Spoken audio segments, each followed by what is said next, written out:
My name's Dave DeBow, founder of MoneyPartnerFormula.com, and this show is built for everyday real estate investors who are actively doing deals and looking to scale using other people's money. So if you're an active real estate investor and you want to get featured on this show to talk about your own real estate and capital raising experiences, then just go to daveinterviewsyou.com. Now let's get rolling with this episode, and remember to subscribe for daily interview content.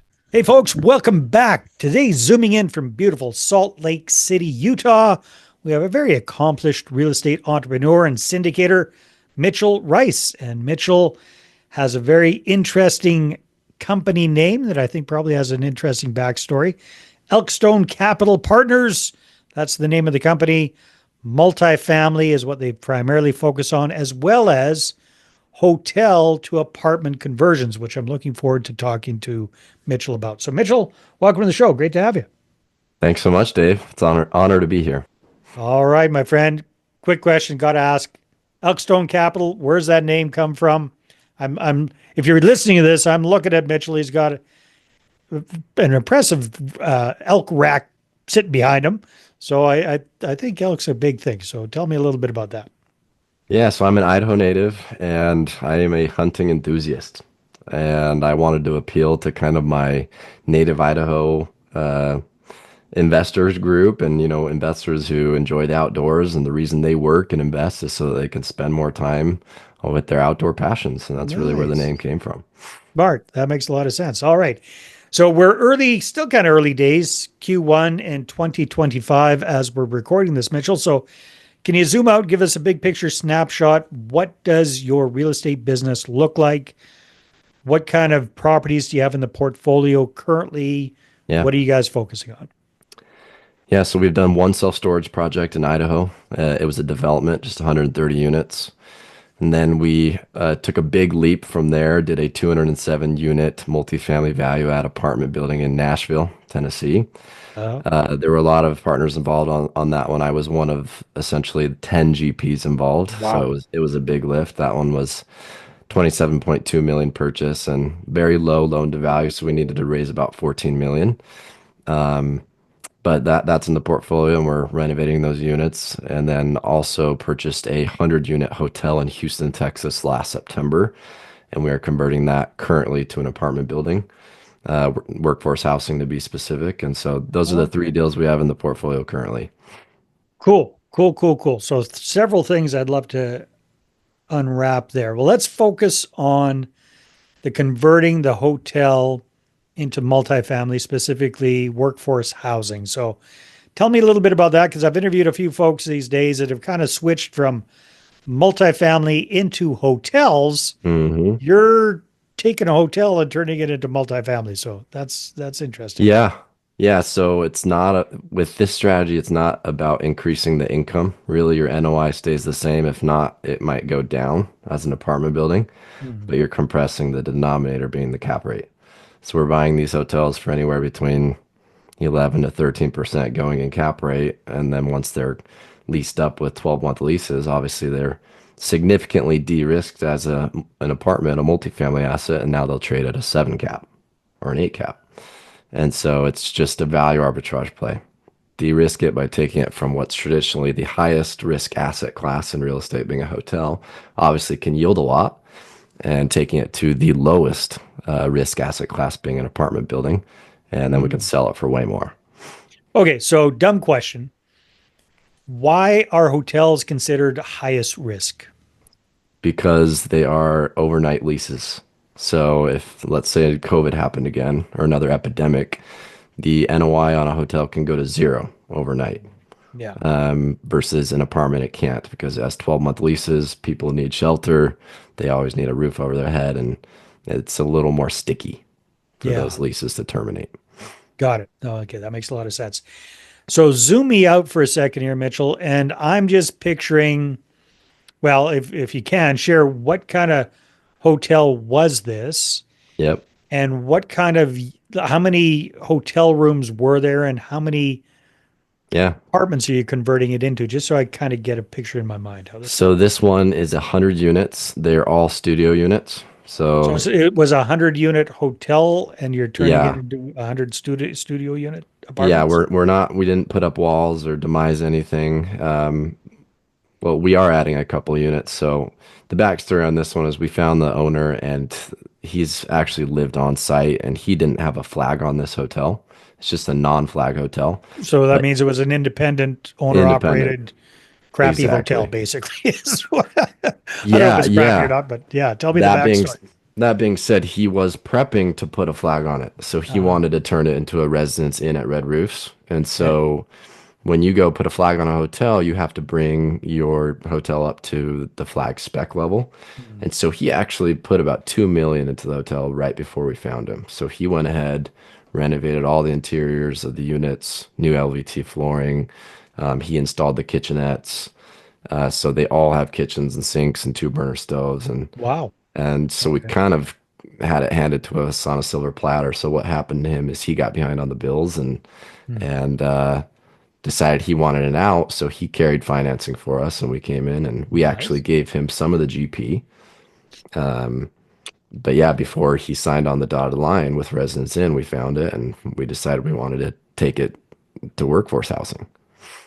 Okay. So you're going from 100 hotel rooms to a To hundred. 109. So we're knocking out some storage, some Okay. laundry, some boiler room space, anything that's not efficient. We're looking at it and we're framing and we're putting in additional units. So we'll get 9 extra income producing units out of it. Well, that's a nice little lift right there. So little studio type Yep. rooms, They're small. basically. They're about Yeah, they're 250 hotel square rooms. feet. Yeah, they're hotel rooms, right? Basically They're with a hotel kitchenette. rooms. Okay, so who's going to be living in these units? Who do you foresee being your primary tenant? Blue collar workers. So this one is east of the Houston MSA in an area called Channelview, which is right by the port of Houston. It's Okay. that port receives in tonnage. I think it's one of the busiest ports in the world. So you've got oil refinery workers, you've got truckers, you've got people in the energy sector, people in the gas and oil sector. So that's our target for this location. We even have truck courts on site, so we can have semi truck drivers come and park their semi truck on the property and live there, which is pretty cool. So I'm just envisioning this. Is this like almost it's almost the equivalent of somebody living in camp, in an industrial type camp. It's a Yeah, hotel, yeah, but that's kind of the idea. And are these guys living there full time, or is this just where they hang their hat because they're 2 weeks in, 2 weeks out? Like, fill in the blanks yeah. for me there, Mitchell. We're starting off. We're gonna do month leases until the whole building Yeah. is occupied, and then we'll start to try to phase those folks into 12-month leases. Yeah. So yeah, I think in the beginning it's a bit of a more transitory target demographic as we get closer to stabilization. Well, then I'm just guessing. I don't know. I could be out to lunch here, but I'm just guessing the way the housing market is right now and the supply demand level, it probably wouldn't be too tough to get a bunch of people who are living there full time. Yeah. That is home, right? So, Yeah, well, let me tell you the rents. So we're starting these at a base of about $750, wow. and then they'll pay Doesn't it doesn't get more affordable than that, really. exactly. And so wherever we do these hotel conversions, that's the goal is to be the cheapest in the market. We're not trying to be the nicest. Obviously, Mhm. they're small units. They're not going to have the best amenities. They're going to be cute. That's the goal, Yeah. but they're going to be the cheapest option. Yeah, because basically it's a hotel, right? It's a Hmm. converted hotel. So the walls aren't super thick. There's going to be noise transfer and all that kind of stuff. You're not going to be Right. doing all of that. Um, yeah. So how far along are you in the process? How far until you actually open the doors and bring in tenants? Yeah. We're already opening the doors, so we're about Nice. 30% leased up. So the hurdles with this one is we had to install a fire suppression system. So fire sprinklers, it didn't have them, They and didn't have fire sprinklers in a hotel? Oh my a God. lot of the old hotels don't. Wow. So that's What one of age was this? What vintage is it? When was this one was about 1980. Okay, I guess. Hey, no fire, just fire extinguishers every once in a while. Exactly. Yeah, Yep. okay. In the common area, in the corridors, there's fire extinguishers, and so that's typical of the older hotels and motels. They don't have them, and and that's always a code requirement with the city to give the rezone. Yeah. This one was interesting because, as you know, Houston doesn't have zoning laws, so that made it really easy from an entitlement perspective to not have to go get the rezone on this one, but we still had to meet their code to get CO. And that Yeah. involved also upgrading railing. Our railing on our balconies were spaced too far apart. So we essentially just went in and welded extra spindles in between each existing spindle, Yeah. installed fire sprinklers in every room, and there's a couple other things we're doing as well. Yeah. That fire sprinkler thing must have been a horrendous pain in the butt. Have you done it externally or had to go in and do all Yeah, of we that kind of stuff? we got to go in and cut drywall and cut holes in every ceiling and every unit and Yeah. snake everything through. And yeah, Yeah. Yeah. Very, very well. This is fascinating, Mitchell. So you're 30% rented up. What have been some of the unexpected, pleasant or not so pleasant surprises you've had along the road with this deal? um, it's always an issue to get good people. Um, with this one, we're trying to maintain some hotel revenue while we're kind of dancing around to people who are renting units on an overnight stay. So Mm. our income doesn't just go to zero. And so that's always tricky. Uh, we had some flood issues with, there was a bad With the storm and new we had, sprinklers or what? no, it wasn't with the new No. sprinklers. There was a bad freeze and we had some pipes burst. Oh, wow. Yeah. So we had some damage with that, and there was an instance where we had to shut off water, and so for a day, and or actually it was 2 days, and tenants didn't like that, so our occupancy went down like 10% Yeah. after that. But we're coming back, and insurance is expensive because insurance providers don't really know what we are yet. So it's like we're a hotel, we're trying to be an apartment. So Mhm. our insurance came out a little bit higher than anticipated, but we're confident that once we're stabilized, then we can go back to the multifamily insurers and get a more aggressive premium. And there's a couple Yeah. other things. Once you start getting those 12-month leases, I think that'll go a long way to show them that Absolutely. you're legit. Oh, that is fascinating. I'm just wondering, so once you are leased up and you've got 109 or 100, whatever, renters in there, are you going to have on-site property management or how's that going to? Yep. Yeah, I was Yeah, we thinking will. We probably. have somebody on site right now. Mhm. And yeah, we'll have on site after it's totally stabilized as well. So there's a leasing office and a little lobby. Now, have you guys looked at other people who've done the same thing already and you're kind of modeling that, or is this kind of all new to you? Yeah, so before doing this, I worked for a local developer here in Utah that has a fund just for these conversions. Really So they've done interesting. 24 of these already, and that's how I learned it because I underwrote these deals for them. And so I kind of know what to look for and what to ask the city and what these properties need. And so yeah, that's kind of That's what got me excited to do it on my own. for sure. No, that is exciting. Awesome, awesome, awesome. Well, thanks for explaining that. Just logistic, like, do you still have some amenities like pools and that sort of thing on the property, or did you get rid of that stuff? Not really. There'll be a dog park. Um, we'll put up a package hub. That's about it. We'll gate it, obviously, because like this, a lot of these are in high crime areas, so we'll gate them, put up security cameras. Mm, Trying to think of any other amenities we have. I think it's pretty basic. It's yeah. really just about being cheap. Yeah. Workforce housing, right? Just something very affordable. So you're starting off, did you say 750 a month? Is that what you said? Yeah, 750 base, and then we'll charge $150 utility package fee that comes with their internet and the few Yeah. amenities that they do get. Okay. So less than $1,000. Your Yeah. housing's taken care of. Do you see that going up significantly, or are you going to try and keep it around that for a couple of years? Maybe Houston, for example, this was one of the things that got us excited. Class A and Class B over the past 12 months leading up to this purchase was flat, while Class C was 2 to 3% positive. Hmm. And that's just because there's not enough Class C to go around. Yeah. So that's a trend I'm noticing in all the markets I'm looking in right now. People don't want to pay up for nice; they just want cheap. So Yeah. we analyzed the deal here in Utah recently. And most value add deals, you come in and you assume that you're going to renovate every unit over the following 12 months. And our strategy with this one was don't renovate anything for a year and then only renovate half the units. And we thought that Okay. actually made a lot more sense than coming in and dumping several million into renovating everything at once. Right now, people just, they're filling it with groceries and eggs and gas and shelter, and everything's so Yeah, expensive. People just need something cheap right now. I hear you. No, I think that's really, really smart. Well, thanks for sharing that. Now, do you have any challenges? Well, you worked for the fund that did 24 of these, so obviously it's a concept that's been well proven.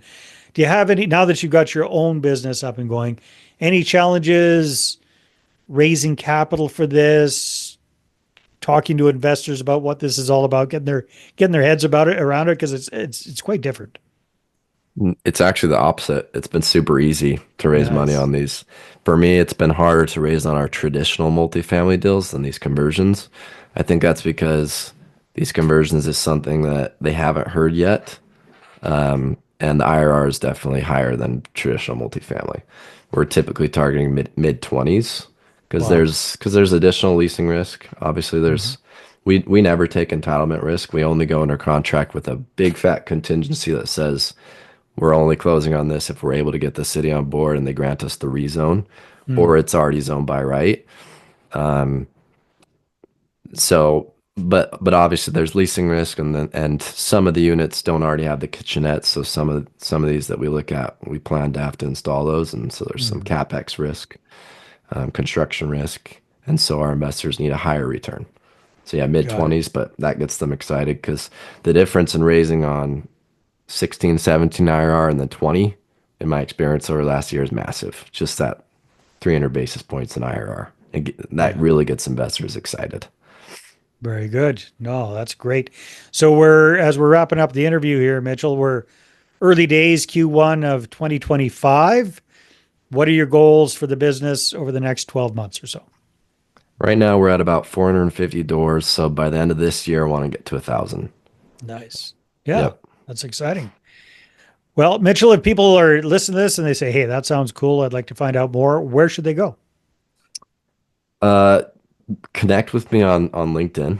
Send me a personal message and connect with me on social or wherever you hang out.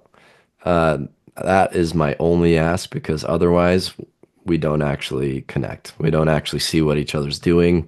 So that's the biggest compliment you can do for me is just send me a message so I can see what you're doing over the years. You can see what I'm doing and we can add value to each other in whatever way we can. Perfect. So if people are trying to find you on LinkedIn, what do they look Mitchell for? Rice. Yeah, just Mitchell Rice, Elkstone Capital. You'll find me. I've got about 10,000 followers. Not to brag or anything, but I've just been posting for 4 years and I just share what's exciting and what makes me tick and try to add value. And so you should find me just fine on there. Awesome, Mitchell. Well, thanks so much for being on the show. This has been a lot of fun. I appreciate it. Thanks again. All right, everybody, take care. We'll see you on the next episode. Hey there, I really hope you enjoyed that episode. And as always, if you want to listen to more daily interview content, make sure you subscribe. And if you're an active real estate investor and you're doing deals and you'd like to get featured on this show, then just head over to daveinterviewyou.com. Now, at moneypartnerformula.com, we help real estate investors to create a process for predictably getting capital so they can do more deals without relying on hard money lenders or the banks. We do this by building them a private capital marketing system. Now, if you want help turning yourself into a big money capital attraction machine, then book a call with our team to see how we can help. Just visit moneypartnerformula.com to find out more. All right, take care, and we'll see you on the next interview.